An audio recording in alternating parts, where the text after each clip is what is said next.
نحمده ونصلي على رسوله الأمين أما بعد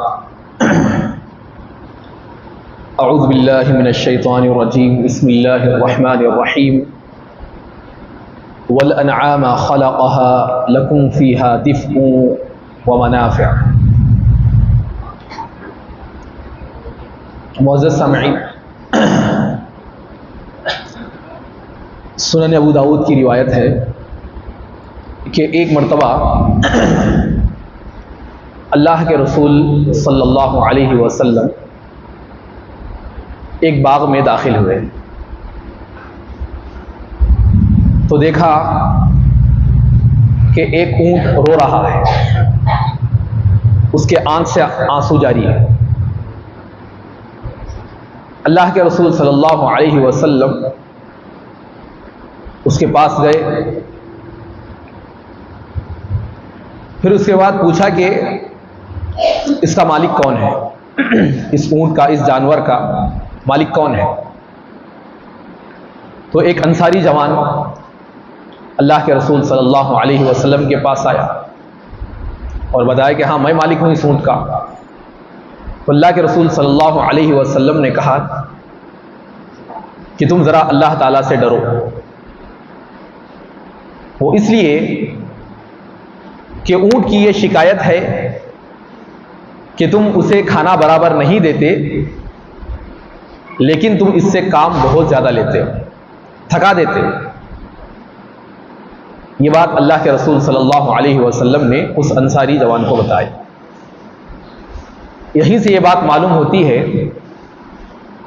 کہ شریعت کی یہ تعلیم ہے کہ انسان تو انسان، جانوروں کے معاملے میں بھی، ان کے حقوق کی ادائیگی میں بھی اللہ تعالیٰ کا ڈر دلوں میں ہونا چاہیے کہ شریعت نے ان کا بھی مقام رکھا ہے.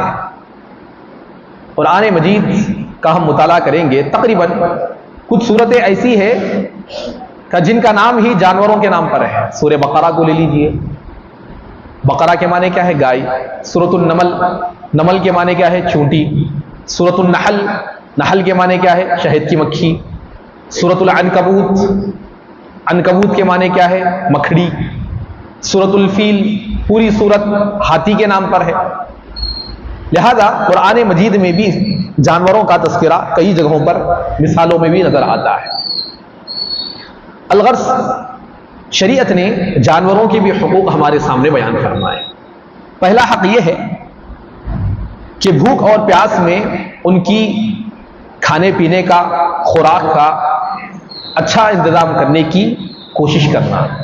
کہ اللہ کے رسول صلی اللہ علیہ وسلم کا فرمان ہے کہ فی کل ذات کبد حراء اجر، کہ ہر زندہ جگر والی چیز سے اچھا سلوک کرنا باعث ثواب ہے، باعث اجر ہے. اسی طرح دوسرا حق یہ ہے کہ ان کے ساتھ شفقت و رحم والا برتاؤ کرنا چاہیے. جانور ہونے کا مطلب یہ نہیں کہ اس کے ساتھ برا سلوک کیا جائے یا پھر اسے صرف نظر کیا جائے، بلکہ اللہ کے رسول صلی اللہ علیہ وسلم کا فرمان ہے کہ آپ نے دیکھا کہ کچھ لوگ ایک جانور کو پکڑ کر اسے اپنے تیروں کا نشانہ بنا رہے تھے. اس وقت میں یہ چیزیں ہوتی تھی کہ جانوروں کو پکڑ کر کہیں لٹکا دیا جاتا اور اس پر تیر بازی کی جاتی، نشانے بازی کی جاتی. اللہ کے رسول نے اس منظر کو دیکھا تو اللہ کے رسول صلی اللہ علیہ وسلم اسی وقت فرمایا لعن اللہ من اتخذ شیئا فیہ روح غرضا، کہ اللہ اس پر لعنت کرے جو روح والی چیز کو، جس کے اندر جان ہے، ایسی چیز کو تیر اندازی کے لیے نشانہ بناتا ہے. اللہ کے رسول نے لعنت بھیجی ایسے شخص پر جو ایک جانور کو تکلیف دیتے ہوئے اسے نشانہ بنا رہا ہے. اسی طرح ایک دن آپ نے حمرا یعنی لال رنگ کی چڑیا کو کہا جاتا ہے، دیکھا کہ اپنے بچوں کی تلاش میں ادھر ادھر پھر رہی. ایک چھوٹا سا تو پرندہ ہے، پھر رہا، ادھر جا رہا ادھر جا رہا ہے.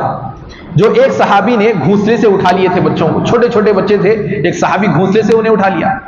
پھر وہ ماں ہے، اپنے بچوں کے لیے ادھر ادھر گھوم رہی ہے. تو اس وقت اللہ کے رسول صلی اللہ علیہ وسلم نے فرمایا من فجع هذه بولدها فرمایا کہ کس نے اس کو اس کے بچوں سے الگ کر دیا ہے؟ الگ کر کے کون ہے جو اس چڑیا کو پریشان کر رہا ہے؟ پھر اللہ کے رسول نے فرمایا ردوہا ولدہا الیہا، کہ انہیں اسے واپس کر دو، جہاں سے بچوں کو تم نے اٹھایا ہے اسی جگہ پر بچوں کو رکھ دو، اور اس بچوں کی ماں کو تکلیف نہ دو، گرچہ کہ وہ جانور ہے، چھوٹا سا پرندہ ہے، لیکن وہ بھی درد رکھتے ہیں، اپنے اندر جگر رکھتے ہیں، وہ بھی درد محسوس کرتے ہیں، لہذا انہیں تکلیف نہ دی جائے، ان کے ساتھ اچھا معاملہ کیا جائے۔ اسی طرح اگر کسی جانور کو ہم ذبح کر رہے ہیں تو جانور کو ذبح کرتے ہوئے راحت پہنچانا ضروری ہے۔ جانور کو ذبح کرنے کا مطلب یہ نہیں کہ اس کے تن سے اس کی گردن کو بس ایک لمحے میں چشمہ زدن میں الگ کر دیا جائے، بلکہ اللہ کے رسول نے صلی اللہ علیہ وسلم نے اس معاملے میں بھی ہمارے لیے تعلیمات دی ہے۔ لہذا اللہ کے رسول صلی اللہ علیہ وسلم نے فرمایا کہ اللہ تعالیٰ نے ہر چیز پر احسان لکھا ہے، ہر چیز کے ساتھ اچھا سلوک کرنے کی بات اللہ تعالیٰ نے کر دی ہے۔ جب تم قتل کرو تو اچھے انداز سے قتل کرو، اور جب تم جانور ذبح کرو تو اسے اچھے انداز سے ذبح کرو، اور چاہیے کہ ایک تمہارا تم اپنے ذبیحے کو راحت دو اور اپنی چھری کو تیز کر لو۔ یعنی کہ اللہ کے رسول صلی اللہ علیہ وسلم نے ذبح کرنے میں احسان بتاتے ہوئے کہا کہ جانور کو راحت دینے کے لیے اپنی چھری کو تیز کر لیا کرو اور اس کی آنکھوں کے سامنے اسے ذبح کرنے کی کوشش نہ کرو۔ تو لہذا یہ بھی ایک حق ہے جانوروں کے سلسلے میں۔ دیکھیے آج اسلام کی یہ بہترین تعلیم ہے۔ دیگر مذاہب میں دیکھیے جانور کو بلی کی جاتی ہے، اس کی بس رکھ دیا جاتا ہے اور اس کے حلق پر سے بھی نہیں، گردن پر سے چھری کو تلوار کو چلا دیا جاتا ہے، الگ کر دیا جاتا ہے۔ چھوٹے چھوٹے بکری کے بچوں کو کیا کیا جاتا ہے؟ غیر اللہ کے نام پر، بتوں کے نام پر چھوٹے چھوٹے بچوں کو پکڑ کر بس ایک لمحے میں ان کی گردنوں کو جدا کر دیا جاتا ہے، پکڑا بھی نہیں جاتا، بس وار کر دیا جاتا ہے۔ تو یہ بے رحمی، یہ کفر کا، یہ کافروں کا شیوا ہے، ظالموں کا شیوا ہے۔ تو لہذا اس کے مقابلے میں اسلام نے جب جانوروں کو حلال کرنا ہمارے لیے رکھا ہے اور ان کو ہمارے لیے ذبیحہ بنایا ہے، حلال رکھا ہے ان کے گوشت کھانے کا، تو ہمیں یہ تعلیم دی ہے کہ جانوروں کے معاملے میں شفقت کا معاملہ اپنایا جائے۔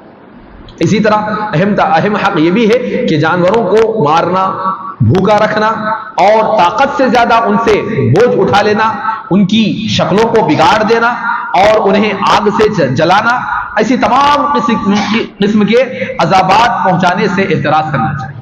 کہ دیکھیے حدیث میں کیا آتا ہے، اللہ کے رسول صلی اللہ علیہ وسلم فرماتے ہیں ایک عورت بلی کی وجہ سے جہنم میں داخل ہو گئی۔ وجہ کیا تھی؟ اس نے بلی کو باندھ کر رکھا، نہ کھلایا اور نہ پلایا، اور نہ ہی اسے قید سے چھوڑا کہ وہ زمین کے جانوروں کا شکار کر دی اور خود سے اپنے کھانے کا انتظام کر سکتی تھی۔ کم از کم اتنا تو کیا جاتا تھا کہ اسے چھوڑ دیا جاتا تھا کہ تم نہ کھلاتے تو وہ خود سے کھا لیتی، یہاں تک کہ وہ بھوک کی وجہ سے مر گئی۔ تو لہذا اللہ کے رسول صلی اللہ علیہ وسلم نے فرمایا یہ عورت جہنمی ہے جو ایک بلی کے بچے کو مار کر اپنے آپ کو اس نے جہنم کے قابل بنا لیا ہے۔ تو شریعت نے جانور کو اتنا بڑا مقام دیا ہے کہ اگر اس کے ساتھ بھی ناروا سلوک کیا جائے تو پھر جانور انسان میں فرق نہیں کیا جائے گا، اگر وہ انسان بھی ہو تو اسے جہنم میں داخل کیا جا سکتا ہے۔ اتنا بڑا مقام شریعت نے جانوروں کا بھی رکھا ہے۔ تو یہ صرف یہ اسلامی تعلیمات ہے، یہ اسلام کی خصوصیات ہیں۔ اسی طرح رسول اللہ صلی اللہ علیہ وسلم چیونٹیوں کے بل کے پاس سے گزرے جسے آگ سے جلا دیا گیا تھا، چیونٹیوں کے بل کو آگ سے جلا دیا گیا، تو اسی وقت اللہ کے رسول صلی اللہ علیہ وسلم نے فرمایا انہ لا ينبغی ان يعذب بالنار الا رب النار، کہ اللہ کے رسول نے فرمایا آگ کی سزا تو آگ کا مالک یعنی اللہ تعالیٰ ہی دے سکتا ہے۔ آگ سے کسی ذی جان کو یعنی کہ جس کے اندر جان ہے، ایسی چیزوں کو جلانا نہیں چاہیے، یہ صرف اللہ تعالیٰ کا حق ہے، وہی آگ کا مالک ہے، وہی اس کے ذریعے سے کسی کو سزا دے سکتا ہے۔ اسی طرح اور اس کے مقابلے میں اگر موذی جانور ہے جیسے کہ کتا ہے، بھیڑیا ہے، سانپ ہے، بچھو ہے اور اسی طریقے کے دوسرے جانور جو ہمیں تکلیف دے سکتے ہیں، جن کے کاٹنے سے ہمیں تکلیف پہنچ سکتی ہے، تو پھر ان کا قتل کرنا جائز ہے۔ کہ اللہ کے رسول صلی اللہ علیہ وسلم نے فرمایا 5 جانور حل و حرم میں قتل کیے جائیں، یعنی کہ جو جگہ مقدس ہے جیسے کہ کعبۃ اللہ ہے، حرم کی جگہ ہے جہاں پر کسی کو مارا نہیں جا سکتا، قتل نہیں کیا جا سکتا، لیکن اللہ کے رسول نے فرمایا ایسی جگہوں پر 5 چیزوں کو قتل کیا جا سکتا ہے، جیسے کہ الحیہ سانپ ہے، والغراب کوا ہے، الابقع زخمی کرنے والا کتا ہے، والفأر چوہا ہے، والکلب العقور اور اسی طرح کتا ہے، والحدیہ اور اسی طرح چیل وغیرہ، یہ ایسے جانور ہیں جس کے ذریعے سے انسانوں کو تکلیف پہنچ سکتی ہے، تو لہذا اس سلسلے میں شریعت نے یہ جواز رکھا ہے کہ انہیں قتل کیا جا سکتا ہے۔ اسی طرح کسی مصلحت کے تحت جانوروں کے کانوں پر آگ کے ساتھ نشان لگانا، یعنی کہ کسی چیز کو گرم کر کے بطور علامت داغنا، یہ جائز ہے، اس لیے کہ اللہ کے رسول صلی اللہ علیہ وسلم نے اپنے ہاتھوں سے صدقے کے اونٹوں کو داغا کرتے تھے، یعنی کہ صدقے کے اونٹوں کو، زکوٰۃ کے اونٹوں کو عام اونٹوں سے الگ کرنے کے لیے، عام جانوروں سے الگ کرنے کے لیے ایک جو مختصر سا نشان بنایا جاتا ہے، اللہ کے رسول صلی اللہ علیہ وسلم نے یہ کام کیا۔ اونٹ، گائے اور بھیڑ بکری کے علاوہ کسی اور جانور کو داغا نہیں جا سکتا، مخصوص جانوروں کے لیے، اونٹ ہے، گائے ہے، بھیڑ ہے، بکری ہے، ایسے جانوروں کو داغنے کی اجازت ہے، لیکن اس کے علاوہ دوسروں کو داغنے سے بھی منع کیا گیا ہے کہ آپ صلی اللہ علیہ وسلم نے ایک گدھا دیکھا کہ اس کے منہ کو آگ سے داغ دیا گیا تھا، منہ پر ہی داغ لگا دیا گیا تھا، تو آپ صلی اللہ علیہ وسلم نے فرمایا لعن اللہ من وسم هذا فی وجهه، اللہ کے رسول نے فرمایا اللہ اس پر لعنت کرے جس نے اس کے چہرے کو داغ دیا ہے۔ تو اللہ کے رسول صلی اللہ علیہ وسلم نے لعنت کرتے ہوئے اللہ کی لعنت کو بیان فرمایا کہ ایسے شخص پر اللہ کی لعنت ہے۔ اسی طرح اور ایک حق یہ ہے کہ جب جانور اس قابل ہو جائے کہ وہ زکوٰۃ کے نصاب کو پہنچ جائے تو پھر ان کا حق ادا کرنا چاہیے، یہ بھی جانوروں کے حقوق میں سے ایک حق ہے۔ اسی طرح جانوروں کے معاملات میں اتنی مشغولیت نہیں ہونا چاہیے کہ اللہ کی اطاعت اور اس کے ذکر سے انسان غافل ہو جائے، یہ بڑی اہم چیز ہے کہ آج کل ہم کیا کرتے ہیں، جو ہمارا محبوب مشغلہ ہے، ہر ایک کا ایک شوق ہوتا ہے، ہر کوئی اپنے اندر ایک شوق پال کے رکھتا ہے، کسی کو جانوروں میں شوق ہے، کسی کو فلاں چیز میں شوق ہے، کسی کو گھوڑ سواری میں شوق ہے، کسی کو تیراکی کا شوق ہے، ہر ایک کا ایک عجب شوق ہوتا ہے۔ اور دیکھیے خصوصاً اس شوق کے معاملے میں ہم کیا کرتے ہیں، بہت ساری عبادتوں کو چھوڑ دیتے ہیں، فرائض سے کوتاہ ہو جاتے ہیں، بہت سارے گناہوں کے کام ہم شوق میں کر لیتے ہیں، شوق ہے، بس شوق تھا پورا کر لیا، شوق تھا یہ ہے، میرا شوق آئندہ یہ ہے۔ ایسی چیزوں میں انسان جو ہے حق و باطل کی تمیز نہیں کرتا، حلال و حرام کو پیچھے چھوڑ دیتا ہے، خیر و شر کی تمیز نہیں کرتا، نیکی اور گناہ کی تمیز انسان خصوصاً شوق کے معاملے میں ختم کر دیتا ہے۔ تو لہذا ہمیں ایسا نہیں کرنا چاہیے جس کی وجہ سے ہماری عبادتوں میں، اللہ کے ذکر میں درار آ جائے۔ کہ اللہ کے رسول صلی اللہ علیہ وسلم نے گھوڑوں کے بارے میں خصوصاً ذکر کرتے ہوئے فرمایا کہ گھوڑے جو ہے 3 قسم کے ہوتے ہیں۔ پھر فرمایا کہ ایک باعث ثواب ہے، اگر گھوڑوں کے ذریعے سے ثواب کمایا جا سکتا ہے، دوسرا باعث عذاب ہے، باعث گناہ ہے، اور تیسرا عذاب سے بچانے والا ہے۔ پھر فرمایا کہ جس کے لیے باعث اجر و ثواب ہے گھوڑا، وہ شخص ہے جس نے اس کو اللہ کے راستے میں جہاد کے لیے باندھا، یعنی کہ اللہ کے کلمے کو بلند کرنے کے مقصد سے اس نے باندھے رکھا، اور چراگاہ یا باغ میں اس کی رسی کو لمبا کر دیا، یعنی کہ کھانے کے لیے چھوڑ دیا، بس یہ جہاں تک چرے گا اس کے لیے باعث و ثواب ہو۔ سبحان اللہ، دیکھیے اگر ایک جانور ہے اللہ کی رضا کے لیے ہم اسے پال رہے ہیں، اگر وہ کھائے گا، جو کچھ کھائے گا، جتنا کھائے گا اس کا ثواب ہمیں ملے گا، اور اگر رسی توڑ کر بھی ایک بلندی یا 2 بلندی تک وہ چلا جائے گا تو اس کے جتنے قدم زمین پر پڑیں گے، اور اسی طرح جو وہ گوبر اپنے پیٹ سے نکالے گا اس کا ہی ثواب اللہ تعالیٰ اسے عطا کرے گا۔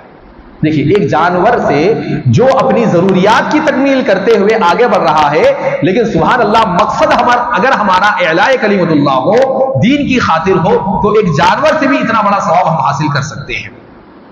اسی طرح فرمایا کہ وہ گھوڑا جو ہمارے لیے عذاب سے بچاؤ کا باعث ہے، یہ وہ ہے کہ وہ شخص ہے جس نے اسے بے نیازی یعنی کہ مال و دولت کمانے اور سوال سے اپنے آپ کو بچانے کے لیے، کسی اور سے مانگنے کے بجائے اس کو ذریعہ معاش بنانے کے لیے اس نے استعمال کیا، اور ان کی گردنوں اور پیٹوں میں اللہ تعالیٰ کے حقوق کو فراموش نہ کیا، یعنی کہ ان کا جو حق ہے جانوروں کو پالتے ہوئے ان سے جو بھی ذریعہ معاش بنا رہا ہے، پال رہا ہے، جو بھی کر رہا ہے، اس نے اس لیے کیا کہ وہ دنیا سے بے نیاز رہے، تو وہ اس کے لیے تکبر کے عذاب سے بچاؤ کا باعث ہے، یعنی کہ اس نے جو پالا ہے اپنی ضرورت کے لیے پالا ہے، تو پھر اس میں یہ ایسی چیز ہے کہ جو اسے عذاب سے بچا دیتی ہے۔